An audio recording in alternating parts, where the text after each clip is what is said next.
So, I hope you enjoyed that driving footage of this RC car. Yeah, I like to show the driving footage first because a lot of people don't have the attention span to watch the unboxing and then the drive. People want to see the driving footage like immediately. But now I'm going to show you this RC car before I took it out of the box. So this is an officially licensed James Bond product, and Aston Martin even gave them their blessing to make this RC car. It's a 1/12 scale car. And you can see it comes in 27 megahertz frequency or 49 megahertz frequency. Spring suspension, working headlights, blah, blah, blah, blah, blah. 1/12 scale, we'll see, but it's made by RadioShack. So we are gonna take this out of the box. Here's a nice little likeness of Bond.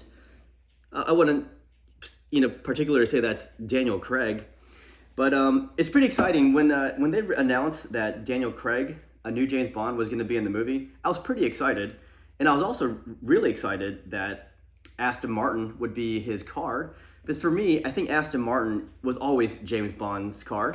Because when they had the DBS for Sean Connery in Goldfinger, I freaking love that car. But let's see how I can take this out. Let's see. There we go. Oh, I might not have to cut anything. And I might be able to spare this box the agony of destruction. I am very widely known for destroying these beautiful boxes when I unbox them for my videos. I do have a time restraint.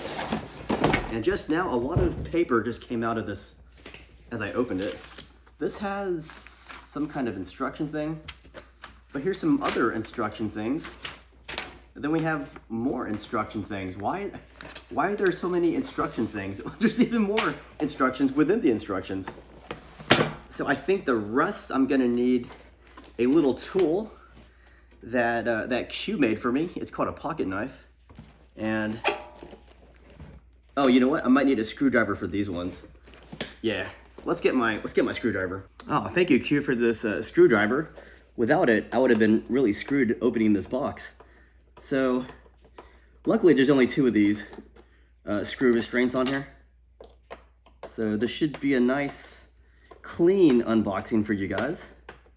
I really don't like destroying these boxes, but that's usually the case. I just rip them open. I get really impatient. This should come right out. Oh, beautiful. We got the little antenna on the back. It looks pretty cheesy with this antenna. Look at this. If a villain was coming, smack. And we got to take off the remote too. So unfortunately, it wasn't cool enough to unbox the remote, so I just skipped that part in the video. And I'm gonna put this antenna right in. I gotta say, the remote feels really cheap. Like when people sell this RC car on eBay, they are jacking that price up. And it's really not that, it should not be an expensive RC car. So only buy this, only spend the big bucks if you're a hardcore James Bond fan. But here is the car. I gotta say, it looks very beautiful. This is modeled after the Aston Martin in the 2006 Casino Royale movie. And this is actually a pre-production 2007 Aston Martin DBS. And very beautiful. Down here is the battery compartment. And then obviously the remote is gonna need some batteries too. So the box does not include a battery for the car. You will need a 9.6V battery that looks like this. Not the big ones, but the smaller ones like this. And then you're gonna put it under the chassis. Take a coin and open up the battery compartment here. And then you just plug it in. If I can express some disappointment with the car in the movie, not related to this RC car, but in the movie, you barely see this thing drive, to be perfectly honest. Like, unlike in the other James Bond movies where he drives his cars a lot. The car in the movie was involved in a record-breaking stunt where the car rolled 7 times. And at the time that the movie was made, that was a world record for the Guinness Book of World Records. It rolled 7 times. They tried to do the stunt several times, but they couldn't make it roll, so they had to put a little cannon, which would make it, flip on its side. And then the whole crew was amazed when the car rolled 7 times. But I don't intend to roll this RC car. Not after the money I spent on it. But it is very beautiful though. Look, it's got the Aston Martin logo on the front. Probably make a custom license plate. Look at that grille. This is actually a really nice looking car. Let me show you the dimensions on this. I'm not entirely convinced that this is a 1/12 scale car by today's standards. So the length from the bumper to the nose is almost 14 inches long. And then the wheelbase is gonna be almost 9 inches long for the wheelbase. And then the width of the car is gonna be almost 6.5 inches long. So yeah, it's got this antenna that's stuck to it. But it's not bad though. It's very good quality for a an officially licensed product. I just feel like they could have went one step further and then gave it a working, functioning interior where you can see through the window and see what the interior looks like.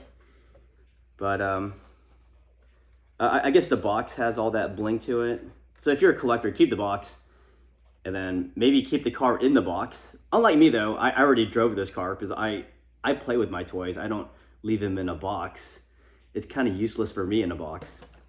Useless for you too, guys, but you want to see this car in motion. But yeah, the DBS also makes an appearance in the next James Bond movie, Quantum of Solace. But it was a slightly different a year, and it was a darker shade of gray. But you do see that DBS drive a lot more than what you saw in Casino Royale. I still liked the movie Casino Royale. I just feel like they didn't really film this car driving too much, except for that one little stunt.